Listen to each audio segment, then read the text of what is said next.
నెల్లూరు జిల్లా ఉదయగిరి నియోజకవర్గం కలిగిరిలో అమానుష సంఘటన చోటు చేసుకుంది.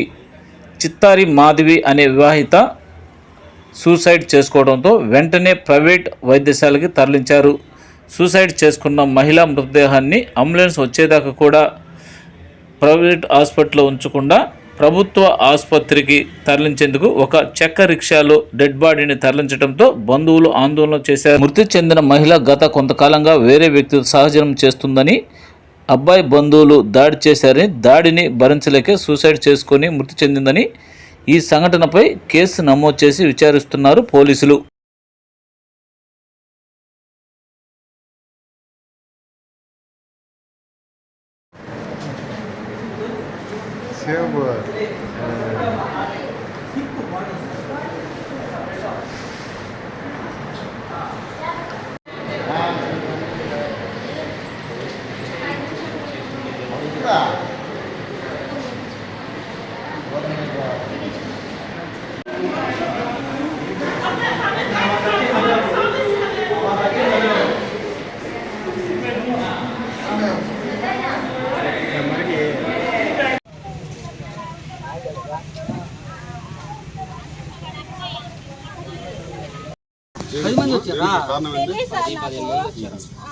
ఊరికే కొట్టరు కదా, ఏమన్నా కారణం నాకు కూడా తెలియదు సార్. కారణం ఉంటే మాత్రం తల్లిదండ్రులు చెప్పు. మీరున్నారు కదా ఊళ్ళో, మీకు వచ్చి చెప్పు. మా అమ్మ పలానా అమ్మాయి చదువుకుంటున్నాడు, అబ్బాయి కాలేజ్, కూతురు అమ్మాయి జాబుకు పోయి ఉంది. అమ్మాయి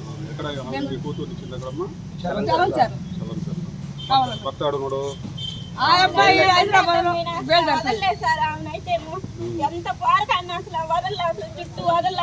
ఎంతమంది అడ్డం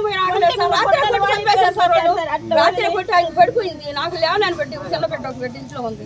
నన్ను 1 గంట ఇప్పుడు చేసపోయి వదిలిపెట్టాను. అమ్మ మేము ఉండలే, చిన్న కాడ మునిసిపోయింది. నేను ఇంటికి పోయినాను. ఇంటికి పోయి వచ్చి మళ్ళీ ఇప్పుడు పోయి చూడటానికి పోయాక అయిపోయాము.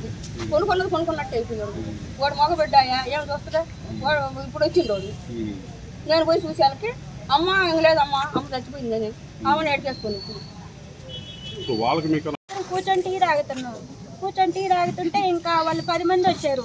ఇలా అమ్మాయితో మాట్లాడుతూ ఉన్నాను. నేను ఫోన్ కట్ చేసి ఏంటక్క ఎవరు ఇల్లు అని అడుగుతున్నాను. ఇంకా ఆమె పట్టుకొని జుట్టు 10 మంది ఇంకా పట్టేసుకుని వంగదీసి ఇంకా దమ్మాగుమ్మ ఇంకా మాట్లేదు పలుకులేదు. నేను అడ్డం చేసినా, నా కొడుకు అడ్డం చేసిన, ఎవరు అడ్డం తీసినా అలివి కాలేదు సార్. వాళ్ళే కొట్టారు. అందరు ఉన్నారు మా ఇల్లు పక్కన, అందరు చూస్తానే ఉన్నారు. అడ్డం అక్కడ పోలేదంట.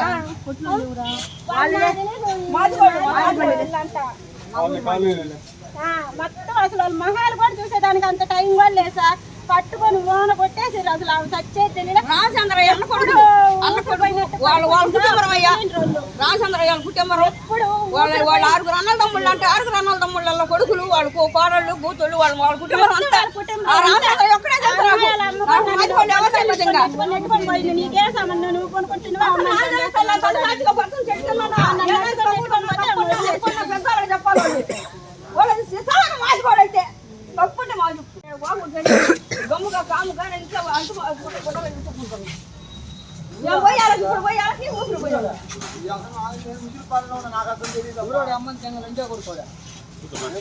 ఫోన్ వచ్చింది.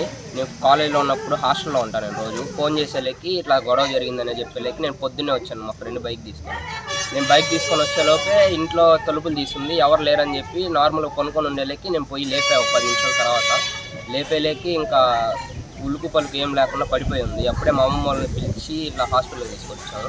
నాకు ఇప్పుడు న్యాయం జరగాలి, వాళ్ళ మీద కేసు పెట్టి వాడిని తగింది ఏదో ఒకటి చేయాల్సింది. ఎవరు వాళ్ళు? వాడి పేరు మధు, వాళ్ళ భార్య అంట రాత్రి వచ్చారు. ఒక 20 మందిని తీసుకొని వచ్చిందంట. అవి వాళ్ళు బాగా కొట్టారంట రాత్రి.